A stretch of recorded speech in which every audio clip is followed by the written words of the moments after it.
All right now, for all you cool cats, all you arrow twirlers with an eye on the X, we have a special evening for you.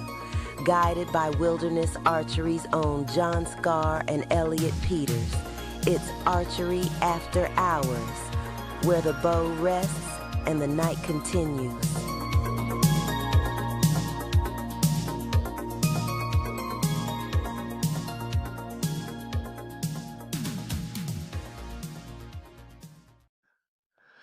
Ahoy, everyone, and welcome to Archery After Hours. We have an awesome guest tonight. We are blessed with Louis Price coming on the podcast here to talk to us about the archery industry as well as tournaments and what he's got going on for the next year. So, Louis, if you don't mind, go ahead and introduce yourself. Yeah, I'm Louis Price. I been shooting archery for a long time. My dad got me in a bow probably since I was 3 years old. Just a little tinkering bow, but never really set it down from there. And then he started a shop back in '06. So it's literally been my only job ever is to just work here and then shoot a bow. So been shooting professionally for a handful of years. Don't know exactly how many, honestly. And yeah, that's really about it. Where are you guys at again? We're in Phelps, New York, so Okay. between Rochester and Syracuse. Gotcha. How cold is it right now? Not as cold as a couple days ago, but it's pretty chilly. It's in Really? probably in the 30s right now. I don't even Okay. know, but it's cold enough. Yeah. We've been stuck in a blanket of fog for the last 2 weeks, probably. Haven't seen the sun, just cold and wet, 40 degrees every single day. It's Yeah, awful. yeah. This time of year is not that fun. Mm-mm. Is there a lot of hunters out where you're at? Yeah. Yeah? I mean, our shop is majority for the hunting public. That's really what we do. We do a lot of tournament stuff, but just because we really enjoy it, so we try to push it as much as we can with some of our youth, and we've gotten a lot of kids into it that even have traveled nationally and stuff like that. So it's pretty good, but it's mostly hunting for around here. Nice. Right on. Yeah, we're kind of in a similar location and being in what's called the foothills. We're just a couple hours south of Reading. Okay. So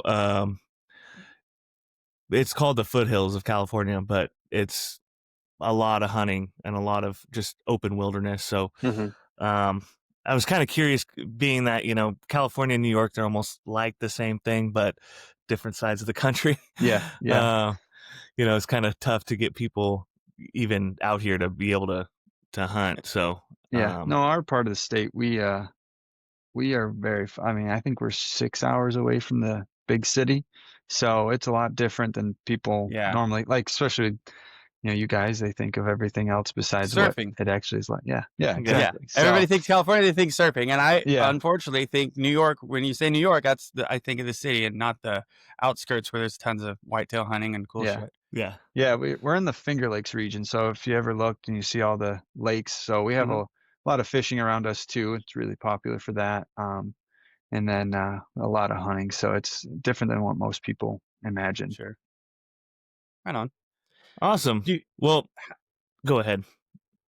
Sorry, Ellie. I know it's so early in the whole thing, but there's not a lot of safari where you're at, right? No, not a lot of orange dots. Mm-mm. How the hell do you come from all the way over there, don't do it on a daily basis, and come out here and kick everybody's ass at Reading? And we've been doing it all year for years. I haven't kicked everybody's, but well, you know what I mean. You show up heavy every time. Yeah, no, I don't know. It's kind of a simpler game, I guess you could say. It's so you really just have to focus on 2 really good shots. I mean, and make sure you are not I like to rush a lot of times, so that's maybe a bad thing at times, but with certain weather conditions, you kind of have to be able to go fast, especially with the wind we had last year. It kind of screwed me up at times because there was really no break in the wind last year. It seemed like, especially we were on the canyon side, so a lot of people are saying, oh, it either could be perfect, because you might be on the good side, but it wasn't. I think our target, it's I think the 16-yard, little slightly downhill. I forget what they are. Gopher. I don't even know what they are. But maybe anyways, but it took us a long time to shoot that, like, Really? because it kept just howling. And I think it was the ones right after the muleys that are on the bottom side of the beavers. You know what I'm talking about? And it's just okay. it was crazy. So I don't know why. I just have always really enjoyed that shoot. Like since I first went out, not to toot my own horn, I've done pretty well most times that I do go out, which I put a lot of pressure on myself for that shoot because I really like it and I want to do well there. And I feel like it's one of those big shoots that everybody talks about, especially with Vegas. I think it's kind of very similar level because it's unique to the majority of people that go to it. Like everybody on the Western states, they shoot a lot of that safari. So it's not new to them, but a lot of us, it's new. I mean, they have I forget what it's called. It's in the Midwest. They started one with NFAA. I've never done that one. Here at the shop, we actually did like a fundraiser shoot years ago where we did a somewhat safari. And it was just mostly Reinhardt targets. And we actually just put the X ring and we made that orange. And then we did, of course, it wasn't crazy distances or anything like that, and we don't have the terrain like Redding does to do those crazy shots. I was going to ask if you ever get to go and work on angles and hills and that kind of stuff. No, honestly, that time of year can be tricky around here because it could be either really nice or it could still be having snow on the ground. Like we've had snow in May before. Like literally, this was probably 2020 or 2021. We had snow during turkey season, which was in May, and I've never hunted in snow for turkey, so it was unique time of year. But yeah, so the last couple of years I've actually gone out early. We've gone out pretty much on Sunday or Monday, depending on our travel days. I went from Gator Cup this year directly to there, because it was on Shreveport. And I think I did the same thing the year before. We just went directly from a shoot just so we could get a little extra practice. We went to there's a club we practiced at just to get marks, really. Like most of the time for us in New York, and most of the Eastern Coast, I feel like they go out and we get our sight tape then because it's, our elevation is actually similar to Redding. It's not crazy different, but we're just flatter here. And so I like to double check everything there just to make it easier. And usually the weather is nicer. But do they seem like your marks are pretty close when you get out way out here? If we have good weather and I can get marks here, I think I've done the majority of the years besides the last two, we've gone out on a Wednesday and I've gotten marks here and then I check them there and most times they are good. Like even when I go to the 3D stuff, majority of the time if I can get marks, they tend to be the same. And you wouldn't think that, like in Redding, I always thought they'd be a little different because of elevation change. But then when we looked it up, it wasn't crazy different. Are you guys swinging by Ishii or something like that in Red Bluff? Yes, thank you. Okay. Yep, that's where we went. We stayed up in Redding and then just drove down there. And then when the other course opened up, we'd go over there and shoot too. So yeah, it's been nice at Ishii. I mean, come and go as you please. And it's a lot of deer out there. There's a ton of deer. Yeah, we always tend to see some deer behind the targets when we drive in. From that place further up the hill, it's just that whole river bottom area is loaded with bucks. But have you ever thought about coming out early and hitting the Fresno safari the weekend prior? Years ago, but it's always like in the recent years it hasn't worked out because of other shoots. So like I was trying to make the USAT team, so I go into all the USATs so I can drop my worst score if I need to and whatnot. So that's fair. It just hasn't worked out that way. And then also I think ASAs have been the weekend before too, most of the time. Like this year, the schedule kind of works out a little differently where I don't think there's actually an ASA that overlaps with the USAT. So which is nice for like Jimmy Lutz, he likes to go to everything too. So it makes it easier for him and Stefan and then even Maddie if he comes out to shoot, things like that. So our guys like that, even Mikey comes out, but yeah, so that's the only reason I haven't done Fresno. A lot of the older guys like Bob from BCY and some other guys from here, they always talked about Fresno that, you should always go, and I just haven't been able to do it. Yeah. That's a good one. I've heard great things. I think Dave Cousins even used to go out there a lot of Well, the times year before Gaius to got get. it, he came out. Yep. Him and Greg came out. Can't think of Yeah, who they're out else. there a while that year. There was a lot of people that year. There was Paige, Tate, Gaius, Craig, Aaron McGlattery. That's that right. was a big year for. There must have been For nothing Fresno, going on elsewhere. Yeah, because there's a yeah. for Fresno. Yeah. How far is that shoot from like Reading area? From Reading, it's probably 6 hours south. Oh, okay. Yeah. It would be probably 3.5 maybe from the Sac Airport south. Yeah, okay. And then you have to turn around and come back up. Mm-hmm. So it's kind of a this year's a little bit. This year's a little bit tricky because Break the Barriers is the week before, and then the next week is Fresno. So it's back for us being from Northern California. It's back-to-back weekends of driving down to Fresno. Yeah. Luckily both of those ranges and the courses they're tucked away and they're in nice spots. Like the you have Fresno, to drive through a lot of shitholes to get there, but then you go on the outskirts of that shithole and you're in the foothills and it's beautiful. Yeah, but it's pretty much a fun drive. Yeah, it's pretty much how it is. Like the Fresno courses, you're driving through orange, citrus orchards, all the way to the range. So it's a good time. Same with like Wood Lake, but that's a whole different course. But so it's gonna go BTB, Fresno, and then Reading 3 weeks in a row. Yeah, damn, that's a lot. I feel like the archery schedule stacks up every year like crazy. Yeah. April and May are always a few bangers out there, especially Vegas being later this year too. And that sucks. I don't know about you, but I hate it. That late I do hate, and because it's kind of weird that we're going to shoot 2 ASAs before we go to Vegas. Like the one is always kind of, it's been normal only 1 year, I guess, but that doesn't seem as bad. But when you shoot 2, and then also the one thing I don't like about the schedule this year is you have indoor nationals technically the same month as Vegas. I just think I wish they put indoor nationals even in February, early February, or instead of doing the Rumble with the ATA show, maybe have done the indoor nationals, because I feel like it's still a major shoot in my opinion. Not a lot of people go to it anymore just because it usually takes a while to shoot, and I guess a lot of people say it's boring, but I don't mind the shoot. That's the only blueface shoot I do. Like even at home, I'll practice some blueface before we go out, but most of the time we're all shooting the Vegas face. So it's actually nice that it's going to be good prep for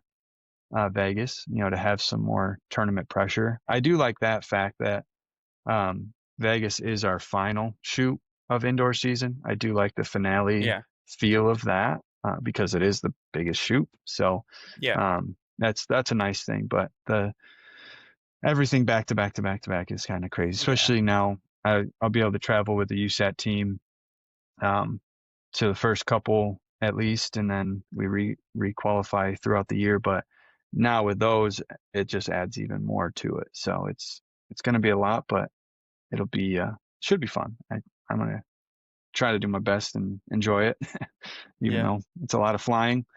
But you got kids, don't you? Yeah, 2 kids. Yeah. Our youngest just turned 1 a month ago, or almost 2 months ago now, and then we have a 3-year-old. He's turning 3 in January. He was born on Lancaster weekend, so I missed it that year. But so now it'd be like a birthday weekend for him. Gotcha. And you still get to go? Oh yeah.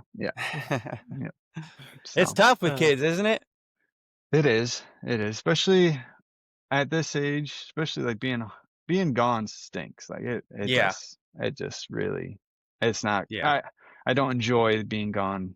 I never enjoyed being gone really from home, but now with kids, it makes it even harder to do the back to back. Like this past year, I think it was 2 times I went 2 weeks straight of being gone, because to me, with how the travel schedule worked, if I was kind of come home on a Sunday or Monday and turn around Tuesday or Wednesday to leave, depending on how it worked out, being home for 24 hours kind of seemed like a waste of time for people to come pick me up from the airport. Because I usually have my mom and then my wife pick me up. Like, so it's coordinates nice, but it's just one of those things that I feel like it was easier just to go to the next one, and then I'd be home for at least a week, hopefully after that. But that did stink to just go back to back. And now this year I think there's a stretch in there that's like 5 weekends in a row. Holy cow. That'll be tournaments. Yeah. And actually, as of right now, how the schedule lays out, I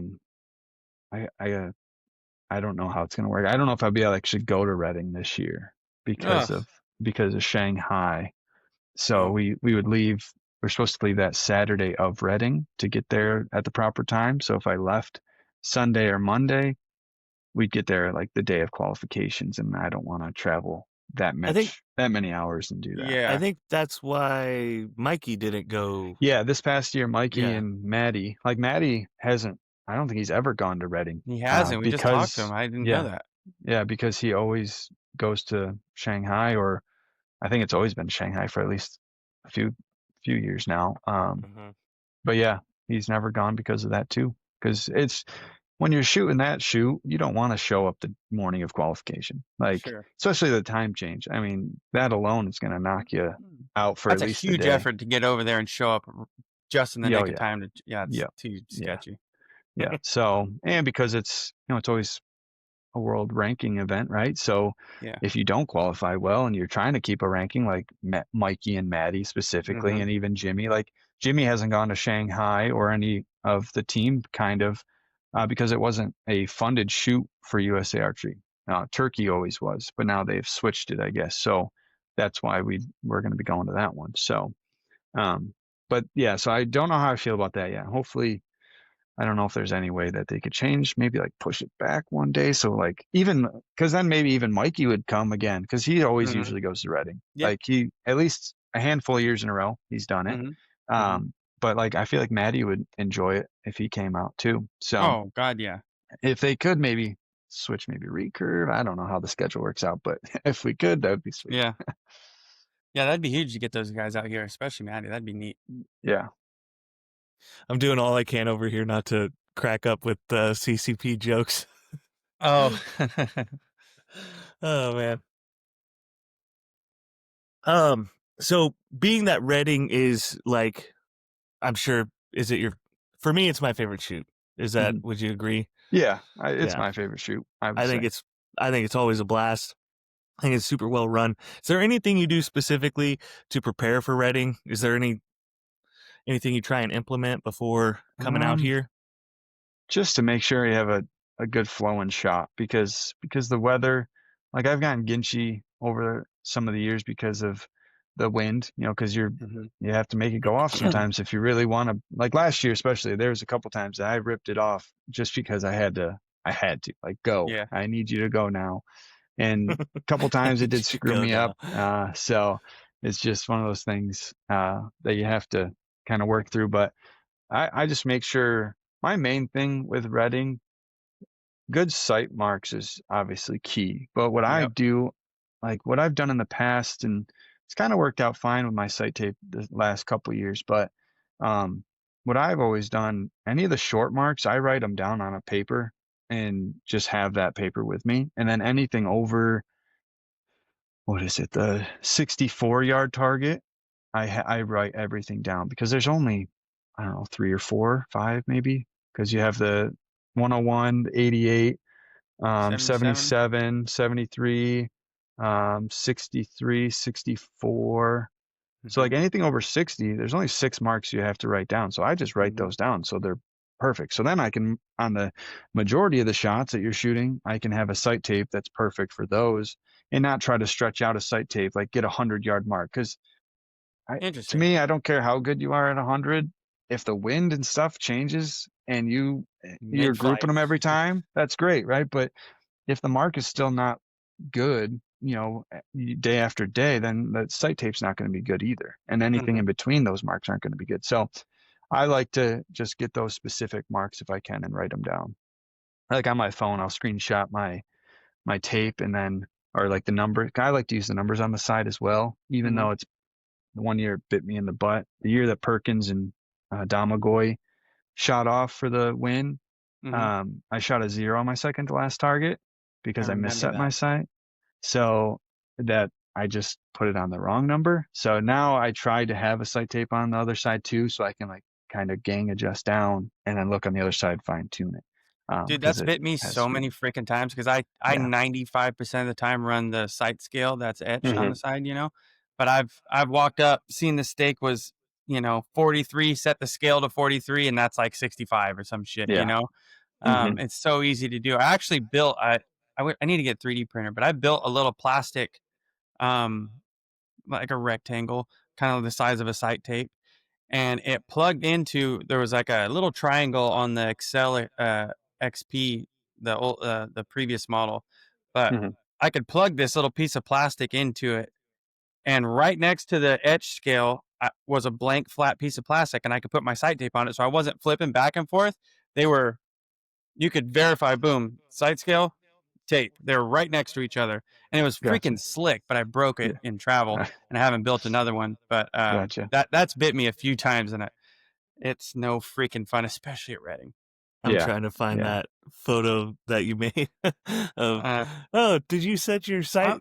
Oh yeah, that's been me so many goddamn times. Yeah, the thing is, like when I set my sight for that target, it was only, I think it was a 31-yard coyotes on the canyon, because we always usually end on the 40. I think it's a 40-yard. Or maybe that's 4-yard coyotes. So it's something like that. It's whatever's just before. I think it's like target 39, and I just really sucked because it's somewhat of an easy target realistically. Sure. The angle can stink sometimes, but it's a 30-some yard dot, so it's a bigger dot, so you shouldn't really have a trouble, but I did obviously. Right. So but so really Reading, I focus on my sight tapes mostly and just make sure I'm making good shots, because you only have to worry about 2 shots.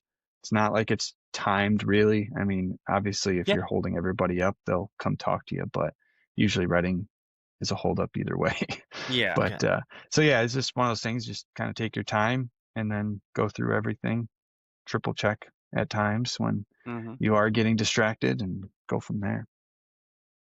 There's no one that was as disappointed about that shot as Doug was, our team captain. He shoots with you guys on your guys' Rosin, target at right? Yeah. You're talking about? Yeah. I like shooting with Doug. He's like, I was devastated. He didn't even seem to care, and I was sitting there devastated. I definitely cared. It's one of those things you got to let go, though, because if you let it bleed into the next one, it's just going to make that next shot even worse. Yeah. No, for sure. What I know that right now you're working on your journal. Yeah, on social media. Oh yeah. What I have done one in a while, but I like them though. Those are cool, man. Yeah. All right, thanks. Appreciate that. What are some of the things that you're drawing out of that? My like main right away, goal, the kind of the gold nuggets that you're finding as you go along. Yeah, my main goal with that was just to put my thoughts out there, really. And they'll probably, archery is simple enough that probably the thoughts are going to be very similar throughout the journal, theoretically. So it's just my thoughts out there. Like some people are giving me input on things, which is nice. I'll read it, and I like to read all the comments really, just to see what people are saying. Because once I saw that they're like, oh, try this, maybe this, and it's like, yeah, it's true. So maybe I could find something even from other people. You never know. Somebody could spark something in your brain, and just you could go off of that and see what happens. So my main goal is just to put my thoughts out there, create some content for people, because maybe they're having the same thoughts or similar thoughts, and maybe I can help them in a way too by putting my thought out there. Because I don't, I help my dad teach a lot of people here, just like the average hunter mostly. And then I help with the kids a little bit, but he mostly does all that. He's been my coach forever, and that's his passion, is to really do all of that. So, I hear a lot of input from him, and so things that he thinks, I think very similar, because I've been around him so long, obviously. And so just I want to open up to everybody on just the process maybe that I'm thinking, because it could be similar to some other pros too, and that's maybe would be a cool thing if some other archers got into it, like Maddie and Jimmy and those guys, even Mikey. I know Mikey's done a couple YouTube videos over the years too, but it'd be cool to get their perspective on things, and that's what I'm trying to do, is I mean, I'm not going to say I'm on their level, but I'm just trying to put my input out there and see if it can help anybody, even myself. Because maybe if I look back at something Sure. that I did last year or 2 months ago or even a month ago, because I took some time off, let's say, like with holidays, I didn't shoot that much over the last couple of weeks because everything was busy.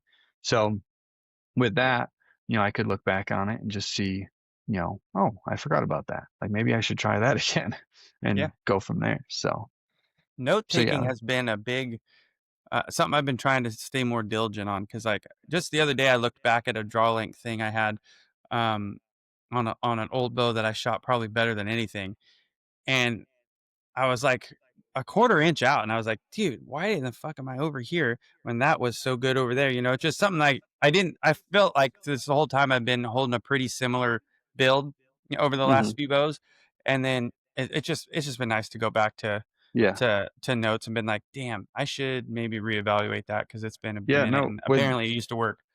yeah, with the notes, I mean, I have an old Invicta hanging up here still that I measured everything off of it. So because I shot really well that year with it, and it felt comfortable. Everything was clicking with the form. So Mm-hmm. I've written a lot of stuff down for that, and then I've always gone off that, like pretty much from the burger to the loop or the string inside the loop was about 29 inches. So that's what I've been running everything for draw length You measure from since the then. burger? Yeah, I like to.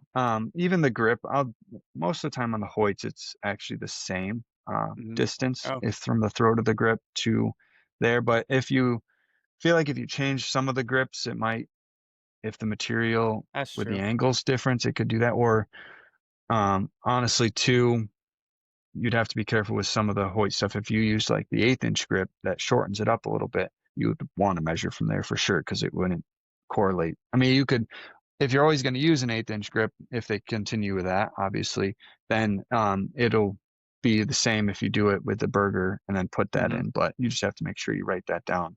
And that's what sometimes I'll probably write too much down just to really make sure it's like, this is how I measured. And I've even taken pictures over the years where I'm holding up for like peep height. I tuck it to where I want it. I'll take a whole picture of the whole scenario and then up close pictures as well.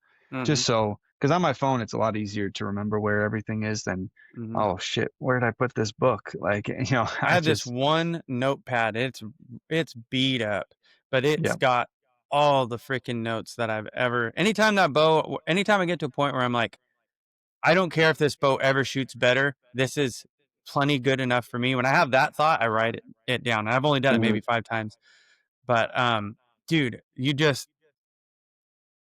all these years I've run fucking grip tape, and I've never thought to take that into account, that extra wrap or two when I measured from the throat in a draw board. I could be an 1/8 inch long right now because I'm not running any. Yeah, and depends on grip tape too. Like I've used like the Wilson tape before, that's got some sponge to it. So if it's new when it's on there and you measure versus being used for a couple months, that's going to be flatter for sure. Oh, for sure. Or some guys like to even put like grip tape from like a skateboard on there, or like sandpaper. Like you could put that on there. That's So that John. all changes for sure. And now with going back to like writing that stuff down and looking back on it, like this past summer, I changed my draw length to be a 1/4 inch shorter just to try it with this new bow. And I probably should have tried other things with even the Stratos, but I'm very hard headed when it comes to draw lengths and certain things because Hold on just a second. Yeah, John, good. why the hell are you so loud all of a sudden? I can hear every sip and breath you take. Are you catching that too? That time I thought it was something in the background maybe. Did you bump your gain or something? I don't think so. It's so loud. How about now? It's still kind of loud, but really, what did I do? I mean, you're always lit up when you're talking. When it switches back and forth, you're always lit up. I mean, I could hear your nostrils screaming. Now it's. I'm not in the best of health right now. No, you're good now. But no, it was like your microphone was right here. All good. Anyway, sorry about that. I was driving. No, you're nuts. good. No, so I probably should have tried more stuff, but being hard headed, I'm like, this draw length has worked forever. Like, let's just keep it going. Like, do it again. And so I always change everything back most times. But Jimmy actually got on me. He was like, just shorten your draw length up a little bit for the wind and see, shoot it for a while and see. So I did it, and it did help a lot. And I even have shortened up a little bit more than that too. Right now I'm back to what I was shooting since the last USAT. So I might stay there because it seemed to slow my pin movement down a little bit more instead of being How kind of short are we quick. talking? Like a 16th? I went a quarter inch shorter this Oh summer, shit. and then I went another quarter, so half inch pretty much. Oh Yeah, so big change, but I really yeah. do think it helped in the wind. I've always had a similar struggle throughout the year, a couple of struggles. One is at times I'll get really long in my shot, and most of the time that's just me leaking pressure on the back end. But so my main thought too, besides wind, was if I'm shorter, if I have a little bit easier or a consistent like pressure point now, where it's Hmm. now it's shorter, so I should have a little bit more pressure because I'm used to being drawing it back a little bit further, then maybe it'll help me stay in the shot a little bit more. So I do think it helped with that. But then, um, You just what thinking was I gonna that say? with that shortened draw length, you're a little bit more just overall under tension better? Yeah, yeah, I think I locked a little sooner instead of being maybe a little overextended. Because I got my you. like, there's been people over the years like, oh, your elbow's like way behind your head, and it's my I mean, I've been that way forever. My dad has videos of me. He has this video setup that he does for coaching. And I mean, I've been the same way forever, no matter what draw length. And I think it's mostly just the flexibility that I have or whatever it is. So, Uh-huh. or, different jointed, double jointed. I don't know, but it's always been the same. So, but I think it helped lock in sooner. So I'm not, I know a lot of people say, oh, it's only a quarter inch, which quarter inch is a lot really in a drawing. Even a Yeah. 16th and an eighth, like those can be noticeable changes. So going a Mhm. quarter, um, I was like, screw it, I'll do that because, the concept, I can easily change it back and forth if I Yeah. wanted to and go from there. So I just changed that and went along with it, and it seemed Interesting. to tighten everything up. Honestly, timing was a lot better. Unless there was a lot of wind, obviously that can throw off timing for anybody. But I think it helped me stay more consistent throughout the tournament. Hmm. That's a lot bigger change than I thought you were gonna say. Yeah, the half inch even started to feel normal, but the other day I decided to go back out just to see what it would do, and it seemed like it calmed my mind down because my pin was floating a little slower and just easier. Just seemed Mhm. like it was, you know, a Sure. controlled motion still, but just slowed the pace Not down. so erratic. Yeah. Yeah, I just recently lengthened my draw length back. I've been shooting an inch short for the last 2 years, Mm. and You finally did it? yeah, I've been doing it for about a month. Oh, okay. Yeah, Got since that elbow back? it's still not back there, but it's I'm You still a like it? half inch short. Yeah, yeah, I like it a lot. It's the pin floats. I did a whole bunch of things to change it and figure out what worked and whatnot. I took all the weight off my bars to kind of see where the pressure was leaking from and what kind of what that hold looked like and make sure that it wasn't doing anything erratic or unnatural. And I started putting the weight back on and just trying to also just hold in the middle without any weight because I run heavy weight. So um kind of most of that I started doing for kind of like mental stuff, just being okay with it moving in and out of the center all the time. Mhm.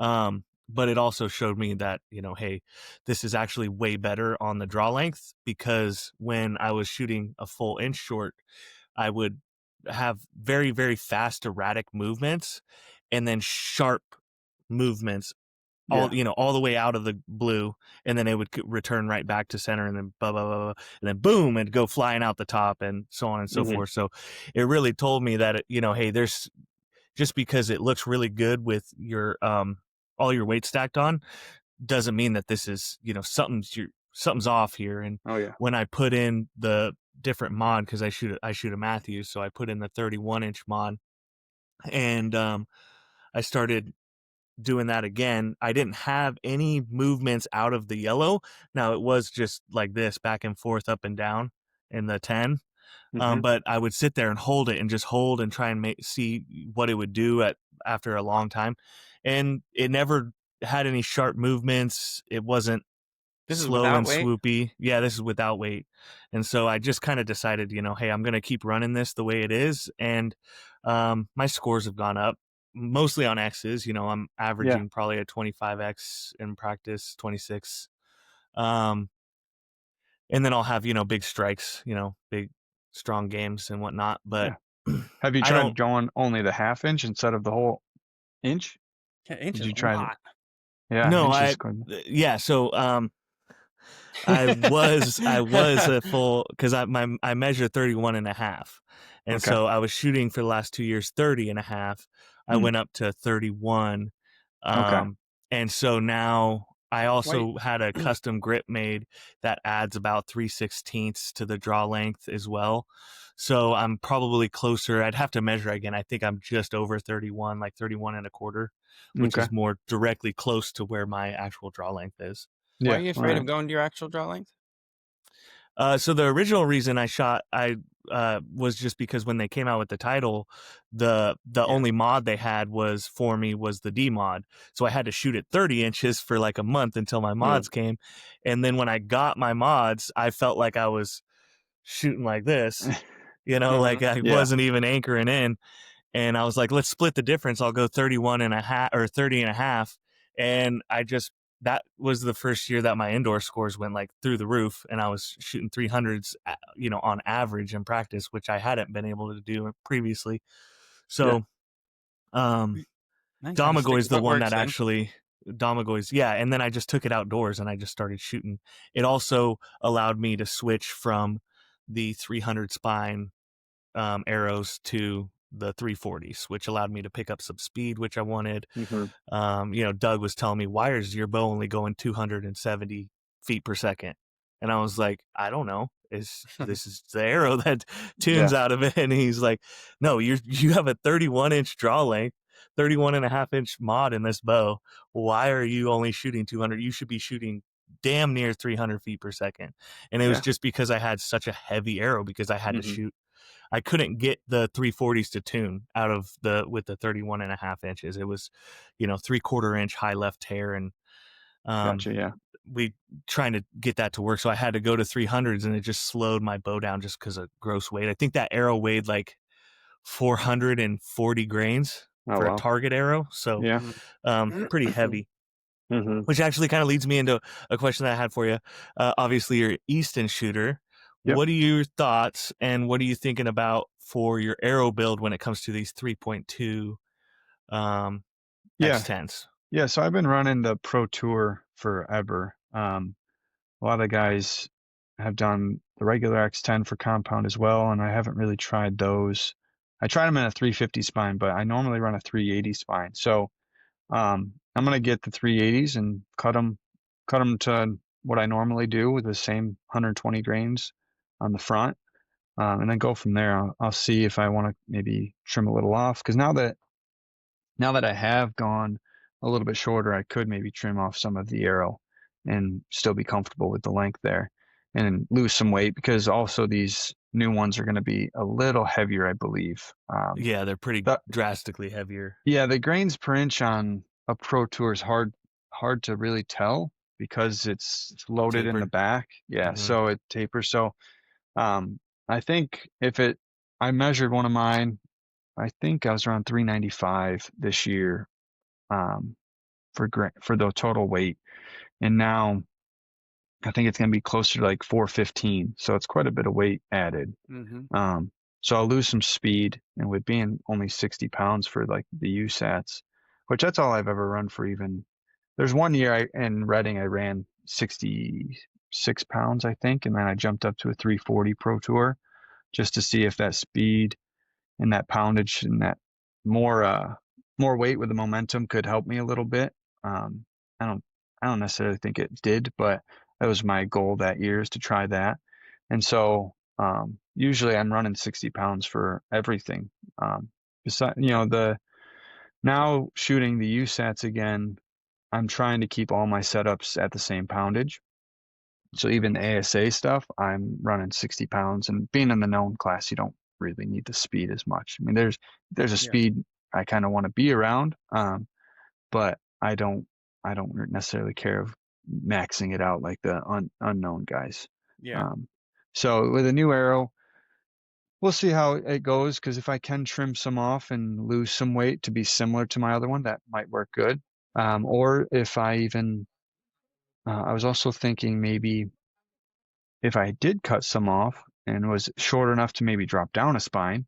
So I shoot the 380, so I think it would be a 420 in that new one. I think it's the same spine numbers, I believe. So I would lose a lot of weight there too, and Yeah. it'd actually be really light too. Or not really light, but it'd be lighter than I think even my Pro Tour setup would be. So I'm just gonna wait and see. As soon as I get the arrows, I'll cut them up and do everything. And if we have decent weather here and there, to shoot at least from the barn out to the target, maybe try them, or just shoot 30 yards indoors with them and see how they do there too, and go from there. So we'll see. I'm excited though, because it's the same great technology. It's just now it's a parallel. So I don't think there's going to be any issues with it. That's for sure. So I think it's going to be a solid arrow. Especially, my assumption is with it being heavier, they used a little bit different carbon than the Pro Tour to make it more dense, so the stiffness stayed the same. That's the only thing I could think of, especially with it being a little bit smaller diameter. Like I think on the outside, I looked this up. I think it was like maybe 0.01 difference on the outside diameter, but that's still something you have to account for with the spines to keep them the same. So I'm not sure exactly what they did with the carbon setup, but we'll see. I'm just gonna if I lose a little bit of speed and there's still work, like Mikey, for instance. I think he's shooting a pretty short arrow, but it's still pretty heavy. And his speeds aren't the greatest because he's got a little bit shorter draw length and he can only shoot 60 pounds. So even if I drop down to a speed that he's at, obviously he can shoot it. So it's not like it's going to make a huge difference if it's 10 feet per second slower. It might even be more accurate. You never know too, because sometimes speed isn't always the greatest thing. You know, it can Do you make have a rough speed that you like to stay around? Well, with this past year, I tried to get as fast as I could for the USATs because I knew it wasn't going to be crazy. Like at one point before I shortened, I might have been a little overweight too when I first set it up. I tested it and it was around 295 or something like that. Okay. Especially I put the System X strings on my bow too. So is that the 37? Yeah, the 37. Okay. Yeah. I always shoot the 37. I've tried the 40 a couple times over the years, but I've always gone back to the 37. So speed was pretty high, but then I obviously shortened, so it did probably decrease it. I haven't tested it since I did that though. So I would imagine I'm in the 280s. I would love to be in the 280s, even on my like hunting bow. Yeah. I don't necessarily care to be super fast. I've actually added weight to my arrow because I was way faster than I wanted to be. Just so I could be a little bit lower. So like that 280 range is a nice speed, I feel like. And yeah. We're talking to Mikey, I think he's in the 70s maybe. So if he did drop down, I don't see it being a detriment. Besides that, you know, things might have to aim a little differently at times in the wind, but I don't see an issue with that. Right. Those new arrows are pretty heavy. For the ones that I got are 340s. And so what I was told by one of our buddies who was a part of, he was going to be a part of, I don't know how he was intertwined with it. We didn't elaborate, but he basically said you should drop down a spine because they're heavier and they're built a little bit stiffer. Yeah. Is what he told me. But I had already gotten my 340s and they're 10 grains per inch. Yeah. So moving from the Super Drive Micro, which is 8.2, I mean, I'm going to be gaining. That's a big change. It's a drastic change. And so, and I left the micros a little bit long because they don't, I was already going to pick up speed because they were lighter at the 325 spine than my Pierce Tours were when I shot Gold Tip. So I didn't have, and I don't need that stiff of an arrow, so I left it a little bit long, and I got them basically built the exact same as my Pierce Tours weight wise. But you know, this kind of change for me does kind of, you know, make me a little bit nervous on speed because Yeah. Well, it's going to be a big change. What do you cut your arrow to? I mean, if it's a 30-inch arrow, it's 60 grains right there. Yeah. So pretty much. I was running, I think 30 1/4 on the micro drive, and I'll probably try and cut it back down to be like maybe an inch over the blade.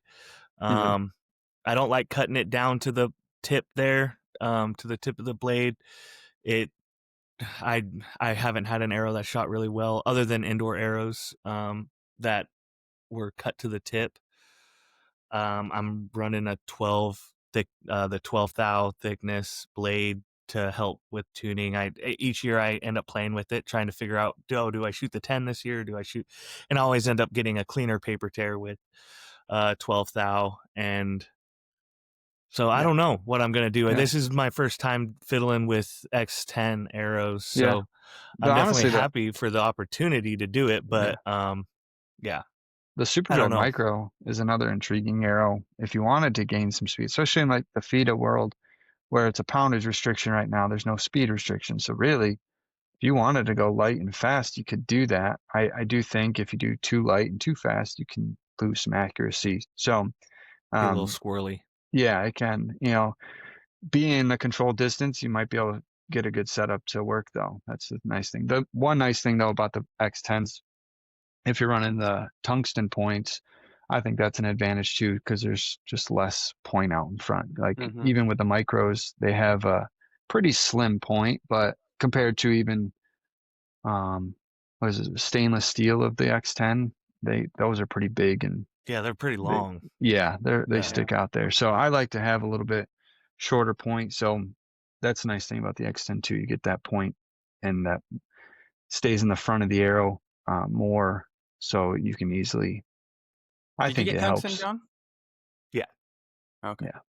I think that's the way to go. And they are pricey, but I do think that's the way to go. That's what I understand is the only way to go when it comes to X10s, because those longer points I forgot who we were shooting with that was telling us, I only run the tungsten because sometimes if I go with the other points, I'd go into the target and the back end of that point would push out the side of the arrow, and so you wouldn't have it break off at the top. You'd have half of your points sticking out the side of the arrow just because it goes 4 inches into the arrow or whatever. So I feel like more point out front too with like durability is it would bend a little bit, and then it would definitely throw a lot of stuff off if it's wobbling through the air. And they're pretty long points too, if I remember correctly. I mean, they stick out at least, I think that's like an inch from the shaft at least, I would say. And then they bulge it up too, so it's a little different. But aerodynamic wise, I think it's also better with the tungsten because it's slimlined and have less drag on it, less surface area to make that drag. So we'll see. I'm excited to try a new one. Yeah, I really think this 3.2 was designed with, and this is just an opinion, with the LA Olympics, 2028. It's heavy to buck the wind. It's skinny to buck the wind. And, I think a lot of people are going to be dropping down a spine in order to, pick up some of that speed, because especially in the long draw guys, it's a drastic change. Like the 340 on the Pro Tour is 8.8 they say, even though it's tapered. That's still 1.2 grains per inch over your whole arrow. You're looking at, if you have a 30-inch arrow, you're looking at 30 grains, which is roughly 10 feet per second. The recurvers, I know for sure. I saw, I think it was Brady, when I was talking to Cody about him too. He said Brady was testing him out and said he could even 1 or 2 spines lower on the recurve side. So that's pretty interesting too. I'd like to see how many recurvers are going to try him. I know Brady probably will try him. He shoots a lot, so he'll do his due diligence and see what they can really do. But I'll be interested to see how many people are running that on the recurve side too. Is there anything that you do unconventional in your tuning? Is there anything different or any kind of odd stuff? Like, for example, Damagoy, when we spoke with him, he likes to shoot with his eyes closed and make sure he can hold him inside the yellow when he's executing. Gotcha. So is there anything different that you do that maybe gives you an advantage somewhere? I would say no. Like a lot of guys are on, even the hunters are on the bare shaft tuning. And I honestly, I've never really, I've tried it, but I don't think it ever made a huge difference. Because there's a lot of guys too that have always said, "Oh, I don't do a perfect bullet hole. I make sure I have a little tear so it has some direction." And sometimes that can happen even with any of your tuning. Like I truly believe that group tuning is probably one of the better ways to do it. I always start with a paper tune just because that's what I'm accustomed to. I think it's a good starting point, and then you can go from there. I start with a knock high tear. Like I make it quite a bit knock high.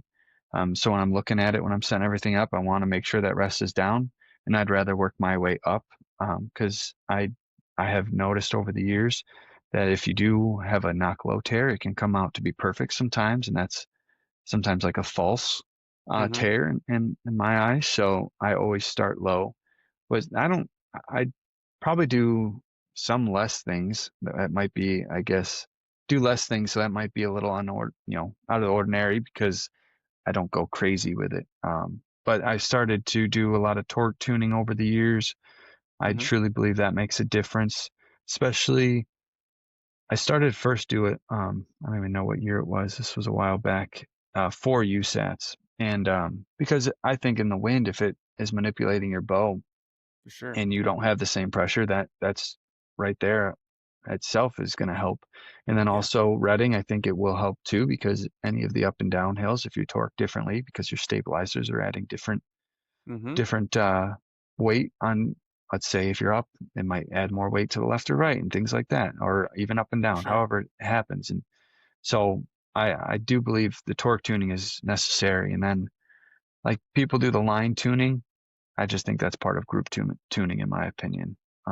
It's just easier to take care of one up and down or left and right first. You can always do that. So, but I don't do anything crazy. Like you were saying earlier, I've done this. I don't even know how many times.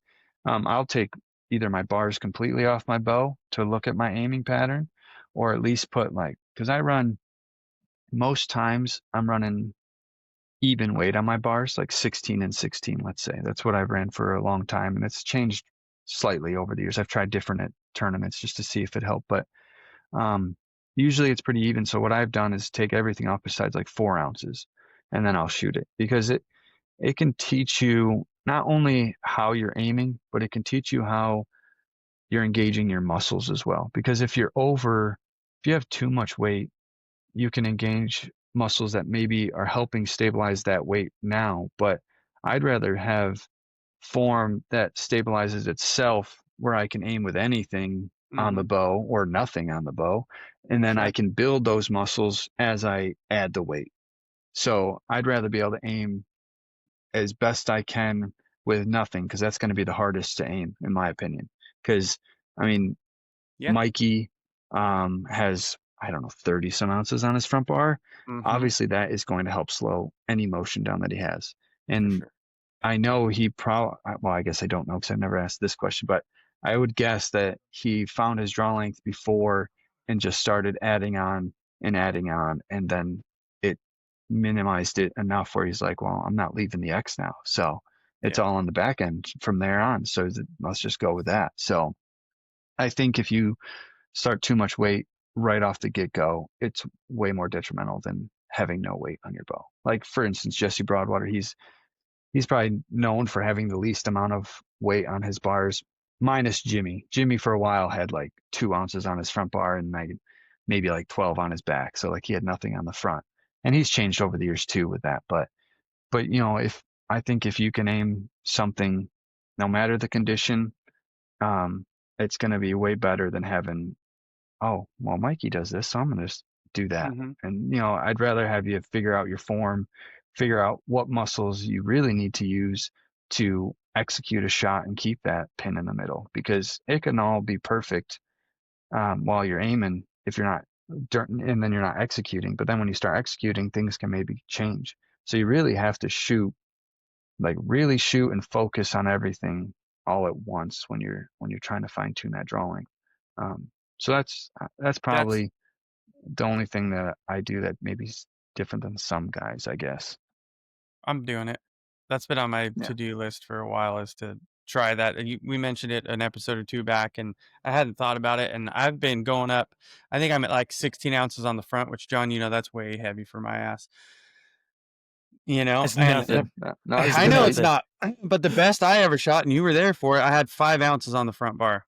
Best Yeah. I've ever shot. 5 ounces and I think 12 on the back. And I have it written down in my notes, and I look at it every so often. I'm like, why do I have all this weight on? I'm gonna try. I'm gonna pull it all off just to see, because I'm a little curious on the draw length right now. But I do kind of want to just throw it back on lighter and just see. It might feel freaking awesome after shooting 16 Yeah. ounces for a few Mhm. months. Do you notice having to add more weight throughout the year as your body's just gone used to holding the damn bow up? Because I mean, like, you could bench press one weight, but after 3 months, it's not going to be as heavy as it once was. Yeah. I would imagine it's got to kind of you'd have to add a little bit to make it feel the same as far as your body under tension. Yeah, I've never added throughout the No. year. I've pretty like the only time if I'm messing with the weights, it's messing with front and back or less, or or more, but keeping the same ratio.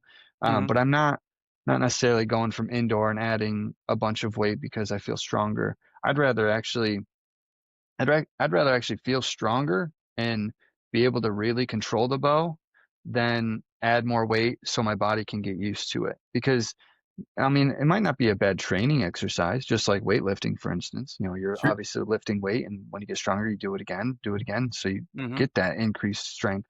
If you did that in practice, had two different bar setups, you might be able to um, build some strength to then build up that weight. Because if you just add the weight on without really training with it, I think that's more detrimental in my opinion, Yeah. because your body's not going to be used to it. I want to be used to it. That's the same thing with like taking the weight off to try to find your aiming pattern and see what you can tweak.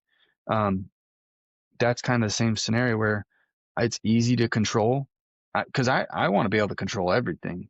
I mean, Sure. really, you can't control certain things, but on your body and your setup, if you can control it better, and I'm not saying punching or manipulating, like just being able to control your movements, um, with a little bit of strength and or maybe decreased weight on the bow, things like that. I think that's an advantage to most people, because I don't think Mikey would be running the weight he's running if he couldn't control it for 72 arrows in a round. Same Yeah. with Maddie. I mean, Maddie's changed weights over the years too, and same with Bodie. They all Bodie maybe has had similar weights throughout his shooting, but if you can't control anything, it's not going to be good mentally, in my opinion. It's like, oh, Sure. I'm getting tired, like this isn't good, and then you're drained your mental game Yeah. right there too. So I want to be able to control everything I can. Yeah, I had a student actually message me, I think it was Friday or Saturday, or Friday or Thursday, saying, hey, my screw is coming loose on my sight. Should I don't think I have time to fix it. Now they're a collegiate student. And so I don't think I'll have time to fix it because of finals before the tournament this weekend. What should I do? Should I put tape on it? And my brain just went, no, like, because you're not going to have confidence in your equipment. And then Yep. I put tape on it, it's just going to destroy you mentally. I get Yeah. that they're super busy and, can't do anything about it, but they're finally getting around to fixing it. I was like, yeah, I wouldn't be able to do that because now I'm mentally strained thinking that my equipment isn't performing at optimal. Yeah, I'd So, rather have the mental strain of, hey, I just put a new sight on and now I have to like make sure it's all sighted in before I go shoot, right? I'd rather have that yeah, than, oh, is this gonna break now or in 2 shots or in 3 shots? Like exactly. I'd rather have it's if you're worried about it being sighted in, most likely you might change your shot so you're focused more and shoot better into, so you can fine tune it. So yeah, I would definitely fix it or take it off my bow. That's all Yeah. I'd do. I actually had that happen in Reading this year. I was trying to adjust something on the tension and I lost a screw. And so Same instead here. of, Yeah, On your so I site? went and got a new one instead and just re-leveled it. And that was on, Shit. I think that was on Thursday or Wednesday night. I forget, but yeah, so it was a little hectic for that. But I'd rather have I literally went to Lowe's, bought a 4-foot level, went back to the house and used that with some guys to help me level it and go through everything. And it just Damn. was, yeah. But I'd rather have that than know, well, this is wobbly. Yeah. It's What not if going to for be the 3 same. days? Yeah. Yeah, Yep. I had So, that happen. It ended up being nothing. It was just a little ball that makes it go click, click, click Oh, the on detent the, ball. yeah. yeah, but it was the 40-yard antelopes before the standing bears. Mm-hmm. And I set my sight and I'm click, click, click, click, click. And I see just something silver drop. And I'm like, no, like, no. Yeah. And we Yeah. sat there looking for it for like 5 minutes, trying to find it and put it back on. And thankfully it was just a little, Did you find it? That's yeah, thing's small. it's a tiny Geez. little ball. Yeah. Oh my God. Yeah. That's really small. Yeah, number 8 bird shot. Yeah. And it was just crazy. But do you do any tiller tuning or creep tuning? No. I tried the tiller a little bit, just because I was having some dipping low or just here and there. But I really think it came down to me just thinking I was pulling because tension was increasing in some direction, but the wrong direction. Mhm. So I messed with it a little bit, but I put it back. I even when I did try, I was thinking to myself, I don't know if I like the idea of this being not Out of even. whack. I don't know. It's just I Yeah. like things even. Same with like creep tuning. If you change your timing and things like that, I did that. I feel more comfortable doing that on the old SVX cam or a hybrid system. But Mhm. on a 2 cam, for me, I want it to be. I know it's a machine and it's going to repeat. It's what it's built for. Yeah. But mentally, I like it to be even and just go from there. I'd rather, with Same. moving the loop, I'd rather try that to change my aiming than to try the tiller, Okay. personally. And I've tried that over the years too. But with this new bow, I'm just using it straight down the burger center. But No wonder you and Doug get along so well. Just sticklers for the strict, just yeah, right down. Everything's got to be by the book. yeah, I want it yeah, how the engineer intended it to be. yeah. Exactly. That's It how is I easier feel. to keep shit, more, timed. Everything's even. It would be if something did go out of whack. I think it'd be easier to retrace and put things Hmm. back. You know what I mean? Than knowing like Yeah. I've got a really weak limb on my upper right limb pocket, and this one's got 4 turns out of the top, and like fuck that. Yeah. Like that'd Yeah, be with the so hard to time, try to come back to. yeah, with timing, if you had, let's say, a twist in there and it creeped a little bit to change that timing, I mean, that's going to change your impact point. So Mhm. if I had to guess, like, oh, do I need a half turn now because it's stretched out a little bit, settled differently? Like, I'd rather, like you're saying, I'd rather have it even. So I know, okay, well, it just needs to touch even. That's all I need to Yeah. do. Make it Yeah. work. Whatever it is, Mhm. just make it work. But unless you were perfectly measuring your stops to your cables, like, okay, it needs to be 13/16 off. And it's Mhm. like, no, I'm not. I'm good. I'm not doing Yeah. that. Yeah. So, What about from start to finish? Maybe just first of all go into what you're shooting equipment wise, and then yeah. I'll lead into how you set that up. Yeah, I'm using the Concept X37, and I pair that up with the Freak Show QD. One reason I like to use the QD is for the torque tuning. I think it's money Yeah. instead of having to loosen a bolt. And then I shoot Excel sights. I've run the XP Pro and the XP over the last couple of years. I use Shrewd scopes, Easton arrows, depending on the situation. Most of the time it's aluminums for indoors, X10s for outdoor, and then for 3D, I've ran all the super drives pretty much, 23, 25, and 27 over the last few years, just trying different stuff. This past year with a 60, I tried 23s more, and then just went back to the 25s for like the last couple of shoots, I think. But and then release wise, I'm using True Ball. I'm using a hinge. I've used a hinge for I don't know how long now. I get too ginchy with the button during like Uh-huh. wind, for instance. So I'd rather pull through the shot than punch it because I don't I don't practice it enough to do it. So I just like the hinge, Sure. and I'm using the fulcrum. And if I do use a button, it'll be the abyss, so it matches up Mhm. nicely. But and That's a because nice pair. there's a handful of buttons that they make that, like the goat, feels so nice in the hand. I really like that. And so same with the blade. I use the blade for hunting when I do get out, and that's super comfortable. So like there's a handful of buttons that I could choose from. I just don't trust myself with that. And then bar wise, I use the new index from Shrewd. Peep, I use most of the time. I'm using a specialty PXS, so it's got the apertures that are easily taken in and out with the clarifiers if I'm using clarifier. Which most of the time I'm using clarifier just for 3D. Most of the time on the spots, anything spots, even redding actually, I'll just have it a little bit blurred and not have anything in there. And then for scope wise, I'm using Feather Vision, and with the scope, I pretty much use the same scope for all spots. I don't know if I have it over here. It's the etch dot, and then so it never will come off. I really like that. I actually have the same lens when they first came out with that, which I don't know how long ago that was. The DSA thing? Yeah, I've been running the same one since then until just a month or so ago. I think I got some new ones to try, different powers, different sizes, but I also have it drilled for a 19 thousandths fiber. Mm-hmm. So I have a bigger dot still, and then I have the green just in case I can't see too much, and the green helps me find it. But What power usually? 6 power most of the time that I've been Okay. using, and then I got a 7 or whatever the diopter is. I know that it's all different for everybody, especially if you're moving your sight. But yeah, I might even have one here.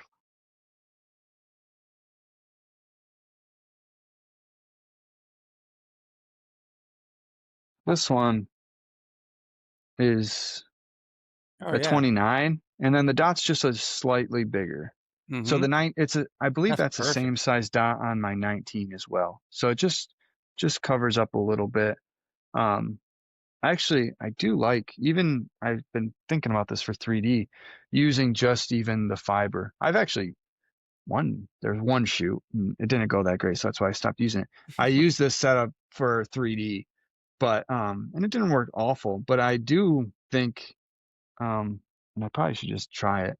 I do think having a floating fiber, center drilled, is really nice for anything. So even Mm-hmm. if you had a good light system to light that up for 3D, that would actually be really nice too. But yeah, and I don't know what else. I think that's roughly it. Um, yeah, I'm using the Shrewd mounts along with the Shrewd bars, so Mm-hmm. I think that's, and then the gas bowstrings, obviously, like I mentioned earlier with the System X. I did the System X this year. Um, Honestly, main part was for me to try to get the extra speed for FIDA. Sure. Just because I think in the wind, if you do have a heavy setup with some good speed, then it does help. So the more momentum I can have downrange would be great. So yeah, I think I gotta order that's me one of those. I want to try that drilled, especially like a 29 like that. I think for indoors, mhm. for me personally, that look good. Yeah, like for the USATs, honestly, I've been using the 19 drilled, and that's small for most of the guys. I feel like Yeah. I think Mikey and Stefan and maybe Maddie are using at least a 29. I've even heard Mm-hmm. guys using the 39, where it's Mm-hmm. just that. So like realistically, that's smaller than some of the dot sizes you can get that Yeah. are pre stick, or not pre-drilled or anything, but the stick-ons. Yeah. So, um, yeah, it just, a lot of guys seem to use the fibers because this is my first time doing the World Cup. So when I went to Spain this past year, or this past July, it's different. It's different than what I normally have seen with setups. So, but yeah, I think Do that's you all run a my drill, equipment. John? Yeah, I run a drill just so I can have a spot to put my sticker. So, Oh, just like a um, center. yeah, just so I have center, for sure. But in the past, I've run the drill with a etch dot and just running the 19 thou fiber through it. My only problem is I'm shooting 8 power, So, and the scope's 34.5 inches away from my face. So that 19,000 is invisible. So I've had to beef up my my dot size, and I just run the UltraView stickers, because those UltraView stickers, I don't know what illegal chemicals they're putting on them, but they are bright. Yeah. And so I like a little black dot with a little yellow sticker on top of it. And it kind of, I have that sticker material, by the way. It's made by Oracle, and you can use it in a Cricut, and it's awesome. But yeah, that's what I'm running. I do, by the way, have a 29 thou up pin if you want to use it, Elliot. For I our have scopes. that exact same thing, and I don't like the up pin. I want to run a drilled 29. Yeah. Maybe even a 39 on the 8 power. I think would be fine. But 29 would probably be good enough. That's what I've been considering talking to Chuck about, is getting a 39. Dude, I fucked up. I bought a doublet 8 power with a 15 thou drilled hole in it. What a worthless. I could have told you that was worthless. It's absolutely. Will they re-drill it? I was wondering that. I was like, hey, it's got a good pilot hole. Go ahead and bore through it. Yep. Oh man. Yeah. I don't know what size I would need in order to make it work, but I do like, there's something about having the fiber in there that I really like, and I do want to kind of run back to fiber. I just got to figure out, because I really like the 8 power. I like the movement that I see. I'm very comfortable with, and I like that the target's blurry now. So I've always been one to keep my pin blurry and make that target as crystal clear as possible. And I found that my brain is like, oh, it's over here at 3:00. It's fine. I'm going to keep, whereas before I'd be like, no, and get really aggressive with it, which kind of lent to some of that mental stuff breaking down and being trying to over control. And so as long as it's staying in the blurry orange dot, my brain's like, send it, let's go. That's keep another moving. thing that I think I like Redding so much, is as long as you're in that dot, that's all that matters. Like, it doesn't matter if you're just touching it on one target and then you're piping it on the next. It's all counts the same. So, but yeah, no, I'd rather have blurry target, clear pin, especially for like 20 yards Same indoors. Here. Like, I think as long as you can see a good definition of where the yellow is, then you can center inside that. So just, there you go, and just execute. And I think it makes your mind a little more relaxed when you can't see something super perfect, because you want to keep it there. It definitely does. Yeah. It definitely does for me. That's what I've experienced, is I'm much more comfortable with allowing it to move from side to side inside that 10 ring than I am when it's clear. And having the 8 power with a B clarifier in it, my dot is perfectly circled. So when I put that perfect circle over that fuzzy thing, I don't have to like bring my, every once in a while I'll notice that I'm bringing my focus back to the pin and not to the target to stay focused downrange. And so because it's so crystal clear, because it's so close to me versus where the target is in relation to the scope, it's very comfortable for me to be able to just put that clear dot over the top of it and run it that way. What I did want to, before we get off of your bow stuff too much, I did want to ask you, from start to finish, what are you doing to set up your bow, tuning wise and things like that? Yeah, so most time I'll wait to get strings put on and then pop those on, tie the loop on, measure that, put all the accessories on. Like, I put everything on at once pretty much. And then what I'll do is actually what I've been kind of doing a handful of years now is I keep my bow at full draw for a while to see, if they can settle quicker than just shooting a bunch of arrows. So I like to do that with the draw board, keep it, a couple hours or so, and go from there.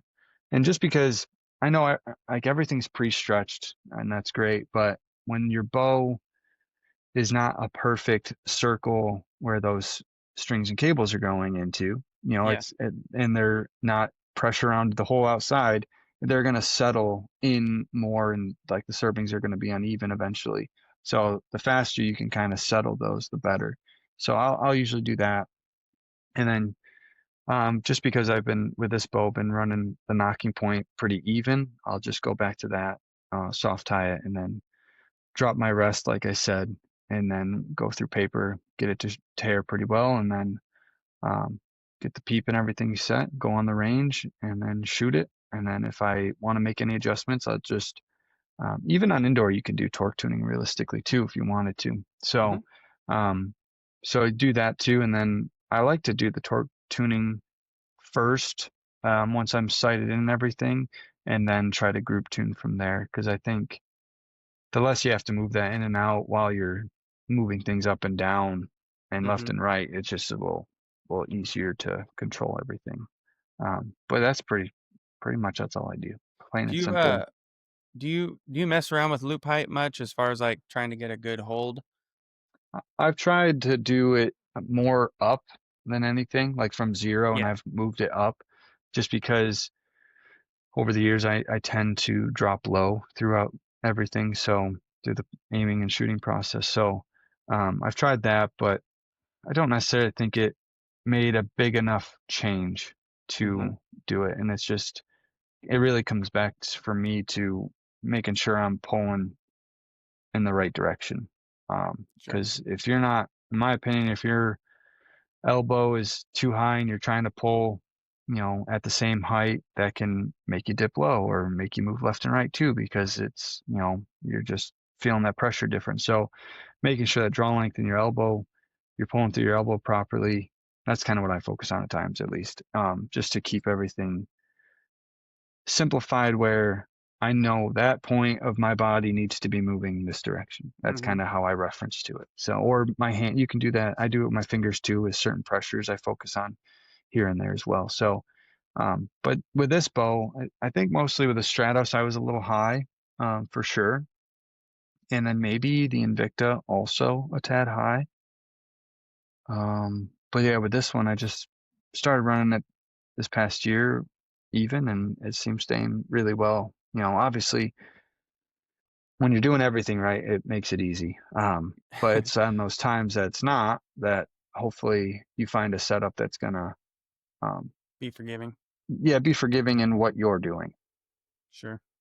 I haven't had a lot of people talk about it a lot, about like in setup raising the D loop and shit, trying to find where it holds, and that's one of those things that I just don't have it in me enough to like know the difference between this is just a good hold or it's a tangible like gain or loss in one direction or another. So I've been just trying to, I end up in the same damn spot. Same thing with freaking stabilizers. The other day we talked to Matthias, and of course I moved my bar forward and tried a bunch of shit and added some weight here and there, and it's like I've slowly over the last couple of weeks gone right back home to where I normally do, and it's like, oh, okay, now we're comfortable again. It almost is just a good reminder once a year to go way out of your way and try some shit just to come back home and it'll feel good again. I don't know. Yeah. With the loop thing, also, it changes your hand angle on your bow hand quite a bit if you really mess around with that. So sometimes you can also go off of that, like what feels best with that. Because with me, with the Hoyt grip, I run it with the zero grip, like whatever comes factory. I've tried the angles. I just feel like mentally, my hand feels claustrophobic. Like it pushes up too much, and it just feels different. And so I like to run that. But from there, you can also change how the angle is, because the higher you move it, it's going to move the bottom of the grip off. So sometimes if you have a lot of heel pressure, you can kind of counteract that. So it can help in multiple ways. That kind of correlates with aiming as well too, but it can go off of what feels nice in your hand. Because everybody likes to go the opposite way with bringing the angle up, but some people might like if they do it the other way, then not the normal way that everybody I've run does a -2 before, and I actually really liked it. Yeah, I haven't tried that, but I tend to see on my hand when I'm shooting, I have more heel pressure for sure. And but yeah, so it's just with stabilizers too, that can affect your hand. Like with I don't know when you guys do this, if you notice it or not, but if you have a setup that's sighted at 20 yards, and then you take all your bars off or all the weight off the bars, you'll know. Like for me, I noticed that my peep seems really low once I do that. Oh, really? So yeah, so like I look over the top of it most times. So that's one reason I like to know, like when I was talking about being able to control the weight and control everything. If it's manipulating your body enough where there's a big change in your PEEP, then it might not be the greatest to do, That's a good point. because it's when you have nothing and you like, if you just bring everything up here and what feels comfortable, when you pick up your bow and do all that, everything's going to shift because you're holding that weight. So that strength is very important, and the amount of weight to what strength you have is very important. That correlation there. So just one of those things you have to always pay attention to. And that's with the stabilizers that can change, even with like you drop your angle with the front bar, drop the back bar, like that all can change your body. And really, I truly believe it comes all back to what your form is naturally. And everybody's form is very similar, but it's going to be still different to a point where things will work differently for each person. Because there's not very many people that can run bar weight like Mikey. Like Stefan has quite a bit of bar weight on his too. Maddie has less than Stefan, I think, too, because I think Stefan runs like 20 some ounces on his front bar at least, and then also maybe very similar on the back. Because at least what I remember when I talked to him about it, it's like more even than what Mikey's is. Like Mikey's, I feel like is 30 some and like maybe 18 or something on the back, or 20 really? something. Maybe like, yeah, I feel like there's a 10-ounce difference at least from front to back. So it's kind of crazy. But yeah, Maddie's running anywhere from 15 to 17 out front, and pretty even, maybe 1 or 2 ounces off from each other on the. He's very even though on the bar weight. I definitely have been playing with bar weight, but I've run out of thread, so I can't do what I. So I had to pull all out thread, McMaster car. Yeah. Just buy a 3-foot stick of this shit. I gotta figure it out. I just don't want to have. I like the clean, seamless look, and so I don't want to have like a hex nut sticking out on the end. Yeah. But I get a cap screw, get Allen on the front end. Yeah, we'll figure it out. I got to do something because the weight that I'm running right now, it's starting to be too much movement since I've adjusted my draw length, and I think it's just now that I'm getting more comfortable with my draw length where it's at, I'm starting to see the things that so I'm swooping and moving a little bit in and out of the dot a little bit more than I want. So I threw 30 ounces on. Okay. There you go. The other day, and man, did I feel like Mikey out there just crack, get it off the bow. So that didn't last very long, but man, I had like 4 ends of just inside out X's, and then the biggest dip bang 9 I've ever seen in my entire life. Almost an 8, just because of that weight. You can't get it. So I got to figure out. I think I'm going to fiddle with the tungsten a little bit so I can get some of my length back. Yeah. Yeah. With all that weight up front too. I've heard this countless times from people. Like, it's one of those things, kind of like physics, right? It's what's in motion stays in motion. So like, if you have 30 ounces on the front, when it does start moving, it's definitely harder to slow it down. So like Mikey doing it in the wind is very impressive. Obviously it stalls how much it's going to move to begin with. Like, it's going to minimize that. But once it does start moving, it is definitely hard to control that. Yeah, you got to really, really use it. So you might get used to it if you keep trying it. You never know, I guess. That's actually you're working out at this point. Yeah.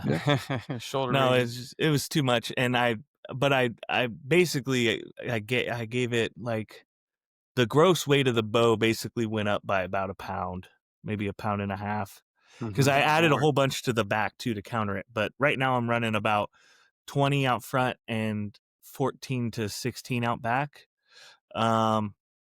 And it for the longest time it just parked, and it just allowed me, as long as the pin's staying within the 10, I can execute and pull just fine.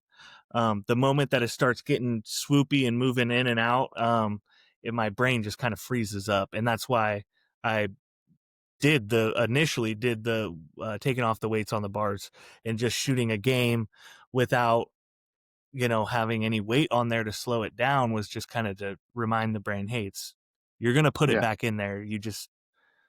It's okay for it to move. Yeah. It's you're always returning to center, so don't stress about it too much.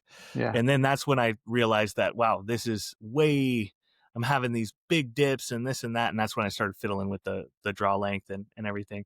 I've seen you do that with the string in your journal. Can you kind of elaborate as to how much you're trying to change it when I saw you twisting it? Yeah. Yeah. So really, depends on how much your string is twisted as well, that it'll move it so much. But 3 twists in a string isn't much realistically, but it can still make a difference with how you see things through the scope. So I've tried, and sometimes you do odd numbers too, or usually 3 will bring your peep back around, but sometimes it won't. So maybe do 4. And I've tried even a twist at a time once I get to a certain point, because the more it gets twisted up, obviously the more it's going to do. So it's just with a peep, you just have to take it out and move it. But with that, I'm just seeing because I did a 1/4 inch, that's a big movement. I can also do the 1/8 inch grip on these to move it out. So I can really go down to 1/8 inch increments on this bow if I wanted to. Mm-hmm. The only thing, it's with the grip, I don't necessarily, like I said, I like that 0 grip. I just think it fits in my hand way better. So I just always run that, and then I'll twist that. The only downside of twisting a string up, you can lose some poundage here and there if you go a lot, but you're probably not going to move it that much, because by the time you get to a certain amount, you might as well just use a mod change and whatnot. Yeah. But yeah, that's my main focus. Is if I felt like one draw length, I was moving a lot, and then when I shortened it, let's say 1/4 inch, and then it's going really fast, I can maybe either from the fast motion twist out to lengthen the draw a little bit to see if that'll slow down, or I can go the other way and work my way and see if that middle point ends up working out better than those other points. And so that's my main thing with twisting the string, is just to see if I can minimize any of the movement in smaller increments. Mm-hmm. So yeah. Do you notice that just on some days, I'll run out there and be having a great or a great game or something like that, and then come back tomorrow and nothing has changed, and it feels like dog shit. And I wonder how I want to make these changes, like you're saying, and fine tune all this stuff, but I cannot help but just think in the back of my mind, this might just be a rough day, a bad day. Do you notice anything? Like, you're at a higher level by a long shot, but have you ever thought about we've talked to other guys about this, just diet and not like a full diet plan, but having eaten something and then going to shoot, or shooting on an empty stomach or something like that? Do you try to do anything particular there, or at least during a competition, maybe not in practice, but back when I was younger, I tended not to eat in the morning. Just because especially waking up early. I did a lot of IBO stuff back in the day, so we would try to get out there early on some of the shoots and get out there, or whatever my time was. But I always get an upset stomach leading up to shooting. So even if I didn't eat anything, I just, and then I did eat it, it just made it worse. So I always kind of stayed just away nerves from or food. something? I think so, honestly. I think it's mostly that. Now, in the mornings, when we have 8 o'clock shoot times or whatever, 7:30 times, I'll eat a little bit, but not really much. I'd rather shoot a little bit first and then eat a bar while we're on the range or out on the field, whatever it is, and go from there. So there's some guys that eat a full breakfast before they go out, and just because that's their routine and that's how they fuel their body. So but yeah, that's probably the only, if it's a afternoon, I try to definitely eat lunch, because I would rather, for the USATs, when we're, let's say, make it to the gold medal matches, you shoot in the morning starting at 8 o'clock, usually around that time, and then shoot all the matches, and then you'll have 2 hours maybe of break. So what we normally would do is try to go get a lunch, just because we've been shooting already for however many hours, and in the sun, it changes your body. So as long as you're drinking and eating, you'll be fine. But we usually go get lunch and do that, and then that doesn't really seem to mess mess me up or anything. Gotcha. I'll stay away from certain things when I'm shooting, just because I love candy, so I eat too much of it, honestly. So Yeah. when I do that, it upsets my stomach quite a bit. So I try to stay away from that while I'm shooting, like in the afternoon or anything, or during the shoot. I will Mm-hmm. try not to eat any of it, because I know once I start eating it, I won't stop eating it, and then I'll have to go to the bathroom, and there's no time for that on the range. Yeah, So, that's a good so you have to be idea. careful. And then same with like soda and stuff like that. I try to stay away from that when I'm shooting. Just I drink water, maybe some electrolytes here and there, Okay. just so I have some flavor also and Sure. some hydration. So, but yeah. I've just noticed, like, I've shown up to, like, I think maybe it was the Bay Area Open or something like that, and it was hadn't eaten breakfast, and all I've had was, like, 2 cups of coffee or something like that, and I felt so much better after we went out to lunch and had some food in the system, and I just remember I've thought it a couple times where I'm like, "This is better. I need to not show up and shoot on at least an empty stomach," you know? Hmm. Just trying to be cognizant of those little things, because it was just noticeably better. Yeah. The first game was super jittery and just didn't feel comfortable and that kind of shit. So I don't know. I just like to ask the question. Yeah. No, with any different types of food, it's going to make your body react differently. So like a lot of people, like there's a big thing for fasting, right? So actually Jesse Sure. did this for many years while he was shooting. He fasted and wouldn't eat till I think after 12 Oh o'clock, God. honestly. So he would shoot on an empty stomach pretty much all the time. But he was used to it. Once your body Uh-huh. gets used to something, you adapt very easily. But um, there's claims with that your mind is sharper, and Really? just you have better cognitive function. So with that, if you did an experiment on yourself too, like for me with candy, it upsets my stomach, but your mind is very important in this game, right? So Mm-hmm. if Oh yeah. you ate a bagel in the morning or a croissant, whatever, some maybe bread, that might make you a little foggy, because there's claims for that stuff too, obviously. But, you Mm-hmm. know, um, whatever food that makes you foggy is something you probably want to stay away from while you're shooting. But to fuel your body, you need to find that fuel that isn't going to do anything crazy to your Right. system, and maybe not overload on it. Because sometimes, that also is a factor. Like Sure. it Sure. could Sure. be a very good food for you, but if you eat too much of it, you feel Sluggish or crappy something. and sluggish. Yeah. So there's certain things that people might want to stay away from. It just depends on their body. Mm-hmm. So How do you get your shot to go bang? What is the actual mechanism? Are you pushing? Are you pulling? Are I'm you mostly pulling. rotating? Just Yeah. I mean, pulling? yeah, I'm just mostly focusing on pulling.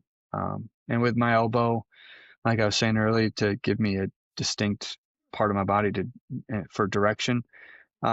It's usually kind of like down and back, I guess you'd say, or just kind of straight back at times too.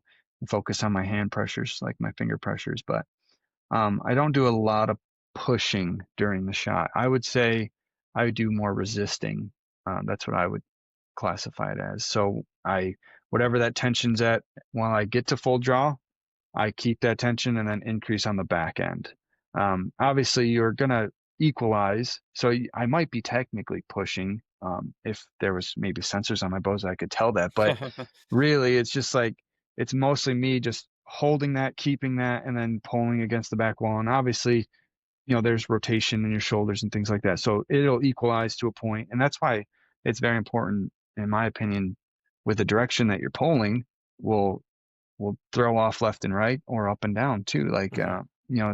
I tend to sometimes go out the right side. So I feel like sometimes I'm pulling too far where I'm rotating a little too much. So yeah, that's mostly what I'm focusing on, is just that constant pull, that constant pressure.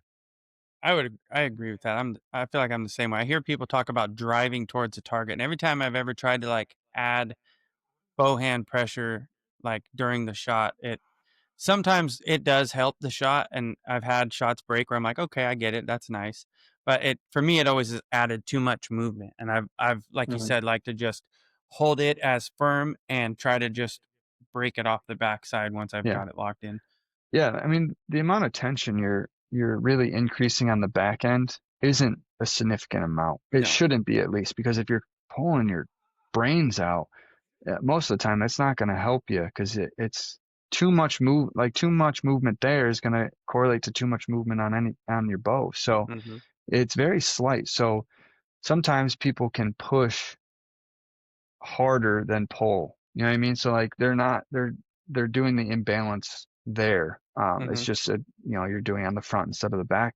Everybody can do it differently. So it's I think you can just with the front hand the movements are bigger than smaller on the back. That's how I feel with myself, at least. Like I think when I'm pulling here, I can control that motion a little bit better than trying to push while there's, let's say 8 pounds on the front.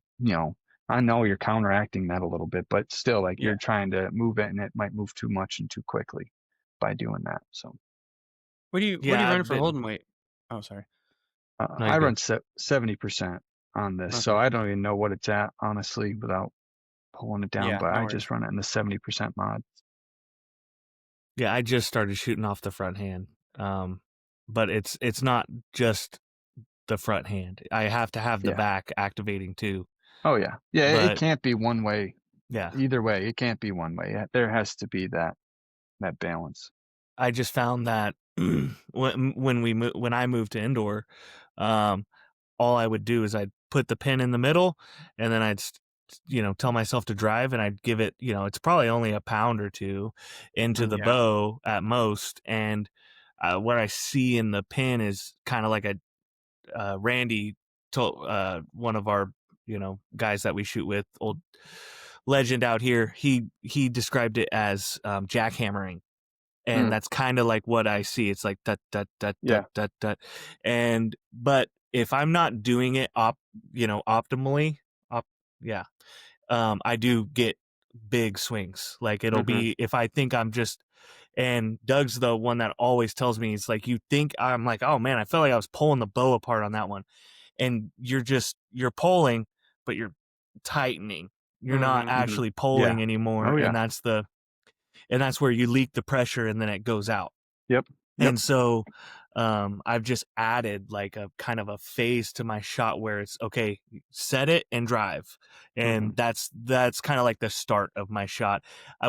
I've leaned away from just breaking it off the front, because I was doing that for like a month or two. And I was shooting really good, but then the more I did it, I started to see where the weakness was in it. And I would get poof off, high rights, high lefts, that I had no control over. The shot would break dead center, but I could feel my whole hand go up and to the left when it went off, and I'd miss at 10 o'clock. Yeah. And so I started to implement a little bit more of the pull back into the shot to counterbalance what I'm seeing there. So, I mean, I pretty much went through all the questions I have. Is there anything you got, Elliot? Yeah, dude. What if you had a walkout song? What would it be? Walkout. Oh man, I don't know. You ever thought about it? I like music too much, so I have too many good songs in my head. I don't. I wish they did that shit more, man. I wish they hyped it up a little bit more, because it can get kind of stale. The one time I did go to King's, I ended up making the shoot off. Yeah. And I forget what song I did. I think it was Blow by, it was Chris Stapleton and Bruno Mars, and I think Ed Sheeran. It was like little collab song they did, and there was a cool part in there, so I did that, I think. But there's some, I like music, so I don't even know. It's hard for me to go through, because I just keep going through my phone. It's like, oh, I like this one. I like that'd be sick. That'd be cool. Like, yeah. That actually made me think of something. Because we asked this to Maddie, and so I want to get your opinion on it too. What do you think is a better standard? What were you thinking? No, go ahead. All right. Get there. What do you think is a better standard or measurement of a champion per se?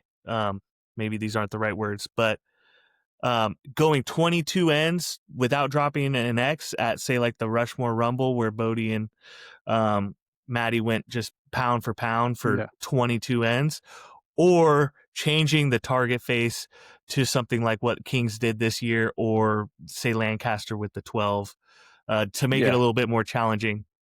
So I'm probably more controversial on most of that subject. But I would just say, I think the best archer in the world is the one that can hit the same spot the most. That's really what it comes down to. Like the 3D archers, which I've done 3D a long time when I was younger and still do it. But, there's some people that say, oh, those guys are the best archers in the world. And it's like, do they compete against the other guys, though, in a very controlled atmosphere? Because if you're in a controlled atmosphere, like when Bodie and Maddie did that, even at Vegas, when honestly, like Marlowe and him went that long too. Like, I mean, that shoot off was very long too. This year's shoot off was very long at Vegas. So it's like, if that archer can hit that spot over and over and over and over again without missing, I think that's the best archer in the world.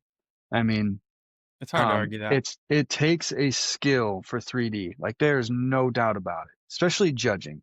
Judging by itself, it's its own skill. But you can have the best 3D archer in the world, and they could suck at spots. Maybe not suck, but they could be very bad at spots. I mean, Levi and Danny, those two just come to my mind fastest because they're obviously known for that. Oh yeah. They can hold their own in spots. I truly believe that, like Levi, for instance, doesn't put a lot of time into it anymore. So he doesn't do it that often. So it's one of those things. But Danny, I mean, Danny's made, I don't know how many Vegas shoot-offs. Even like Chris Hacker, who's a 3D guy, he's made Vegas at least, I think 2 or 3 times. Like that's a hard thing to do. I mean, I've only made the Vegas shoot-off once. And so like there's guys that have made it a lot, like Chance Boboff. He's done it 18 times, like something like that, something crazy, or maybe even 20 now. I'm not even sure. But I think with the Lancaster, like you said about the 12, to me, I don't like that.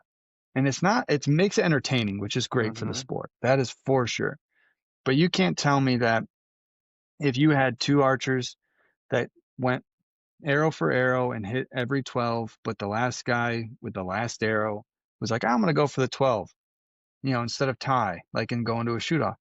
And he hits that. Does that truly make him better because he won by a point? Not really. I don't think. You know what I mean? Yeah. I think if everybody had to go for him, let's say, or if they all both started going back and forth like this, I think it was this past year when everybody started, like, I think Stefan maybe started it this year, where he just was like, screw it, I'm going to go for it. Like, I'm probably going to have to hit one anyways, right? Like, so you might as well do it. So when everybody does that, like, let's say they change the format so you have to shoot 2 X's and then a 12 every time, that would, I think, show you who the best archer is for sure, because it's definitely harder to aim at that dot. I'm not saying it's easy. I'm just saying that I don't think somebody that cleans a whole round deserves to lose because one guy decided to shoot a 12. It's kind of like how you were talking about 3D. Like, there's a gaming aspect. You can kind of game it a little bit. Whereas if you're just going end for end for end with no end in sight, that is all on the archer. There's no gaming that system. Yeah, because there's like there's no rebuttal either. Like with Lancaster, like, let's say the guy did it on the last arrow and he was the last arrow to shoot for the match, and he did it to win. There's no rebuttal chance for that guy, the other guy. So unless they change the rule too, where you could do a rebuttal, I mean, there's plenty of things that you could do for that as well. Like, or you change it to you have to at least shoot 1 or 2 a match, or it's mandated. Because it makes that more entertaining too. Like, everybody's like, oh, crap, they're both having to shoot these now, so go ahead.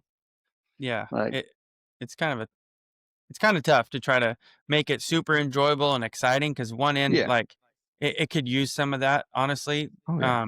Like the Rumble match was boring. Like, let's be realistic. When you go that long, it gets boring. Vegas didn't get boring necessarily when they go long, because it's more of a show, right? Like, I know it's the same kind of organization are very similar people doing it, like Bruce is out there, but it's still different. But with the Kings, I think that's a great target. I think that's better than Inside Out. I think, because you could touch it, and it doesn't have to be, not touching anywhere else. Like, being inside out with a 27 is probably the hardest thing you can do. So and I'm a true believer, and I have plenty of guys that disagree with me on this. I think you should start and finish with the same equipment that you have. I don't think you should switch arrows. I really don't. I don't, because does that make you a better archer? if you're switching arrows to make it easier on yourself. You're It doesn't gaming make it. You're gaming it a little yeah, bit. that's a strategy which everybody can play. I understand that, but I truly believe when Jesse Broadwater shot 120 X's with his X10s, and he did end up losing in the shoot-off, but he shot 120 X's with X10s. Like, that's really impressive. Because he started and then finished. The guys that switch, even for Vegas now, because I don't know how true. I didn't get to make it out to Vegas this year. So with that, neither did I. Yeah, there was, I've heard some things like some guys didn't even know about that rule going into it. So like if they didn't bring arrows with them, it's not that easy just to go make some arrows up and then do it. Like, I mean, Lancaster's there, so they might have arrows, but you never know. So Maddie told us that they didn't know until 30 minutes before walking out on stage. See, that's stupid. That's another thing. But he had him, he had him for the 10K a day thing, right? Yeah, he brought him for the. But still, I think everything needs to be laid out very clearly before the tournament even starts. Because I also think with the inside out, like how they did it, it shouldn't be at Bruce's discretion, in my opinion. It should be, okay, we're going to go 10 ends of X's or 5 ends of X's, and then we're going to inside out. So if you guys do want to switch, if that's still in the rules that you can switch, then do it. But I believe that the arrow thing to me is very big. I think you should not be able to switch. And that's why the target that Kings used is better for that, because you still have to hit perfectly center. It makes it still harder, but it's more visual too, because I think with the targets nowadays, not nowadays, they're all the same targets every year really. With the Vegas targets, I feel like your arrows can kick too easily. Especially on those freaking bails. Yeah, so the inside out is harder just in that regard too. If you are unlucky that your bail is more shot up, like that's gonna suck for you. Like it really does. But with the Kings, I mean, you can tell, okay, it's in there, and if it still kicks, most of the time it's still going to be very close to the center, but where your point is. But there's no risk now of, now I'm going to touch that line. It's just got to touch the other side of the line. You know what I mean? So, but yeah, I think the archer that shoots the most consistent and the most in the center is the best. That's how I look at it. Yeah, it's hard to argue that for sure. The judgment has been made. This is because you can take some, even the best spot shooters, right, and go on a 3D course, especially judging, and they're not going to do anything because they're not going to know how to judge. So, but that doesn't mean he's the worst archer in the world. You know what I mean? So that's wow. But did you have something, Elliot, before I bogarted your question? Oh, I thought you were going to ask is because I thought you were going to ask him if you weren't doing archery. Yeah, I was. What else? But after this, go ahead. Just because we get to talking about tuning and bullshit, and never really talk about the other cool stuff. Like, what else are you into? Like, if you weren't doing archery, what would you be doing? You think? I'm pretty much doing archery like 24/7. Like, I'm not joking. Hunting more, maybe. Yeah, I'd probably hunt more. I haven't hunted that much in the recent years because, especially the boys being born and being busy, I do tend to feel guilty when I'm home and then go do other things because I'm gone enough. So I just try to stay home and do that. So my oldest is really interested in hunting already. I know he's only 3, or soon to be 3, but he always asks me. I didn't get a chance to take him out this year. Now it's cold, so maybe I can take him out for the late season. We have some redneck blinds that are set up that we could easily get him into. So, but it'd be cool to take him out and do that. But yeah, so I really don't know. If I wasn't shooting, I'd probably still be working the shop because that's how it all started anyways. But, I mean, I'm interested in a lot of things. I always look into things. Like I like photography and things like that to do, fun stuff like that. So maybe something like that, media type thing would be. Media would be fun. I would love to go to Reading and just film it and make a dope couple reels or something out of it. That would be so much fun and so much less stressful. Yep. I guess I'll rephrase the question. If you could be at the level you are in archery in a different sport or a different competition event, what would be the thing that you find the most entertaining? I don't know. I like a lot of sports too. I mean, I think golf would be a pretty cool thing to do. I mean, Sure. that's pretty like it's very intense and it's in its own way, but kind Very of similar in its own way. yeah, laid back in a way too. Like football, it's if you want to get crushed every play, or basketball even, you're going against that. But so I don't know. I think golf would be cool, even though I really don't golf and I'm not that good at golf. So, but I think that would be kind of cool. I think. Yeah, I've always leaned towards individual sports, and that's why I Yeah. think I fell in love with archery. Yeah. I mean, I played basketball and volleyball growing up in school. So basketball I would like basketball too. I never really played football, so I'd have to go to something that I've actually played and really understood, I guess. But well, Elliot, do you have anything? Anything you want to I think add? I'm good, man. No, I'm gonna probably go shoot a little later and take my frickin' bars off, or at least the weights. But I'm. This is like the third time we've heard it, and I'm just gonna try it. What the hell? I'm not gonna lose anything. I'm not shooting crazy games right now, so what the fuck? I'll just try something else. Yeah. Awesome. Well, Louis, we appreciate it. Is Louis correct? Yep, that's fine. Okay. Everybody calls me different, so it doesn't matter. I meant to ask you before. No, you're good. Anyways, thanks again for coming on, man. Yeah, appreciate it, man. Always love having these good conversations. Yeah. No, everything worked out. I'm happy to be on here. Awesome. Well, don't leave. I'm gonna go ahead and close this.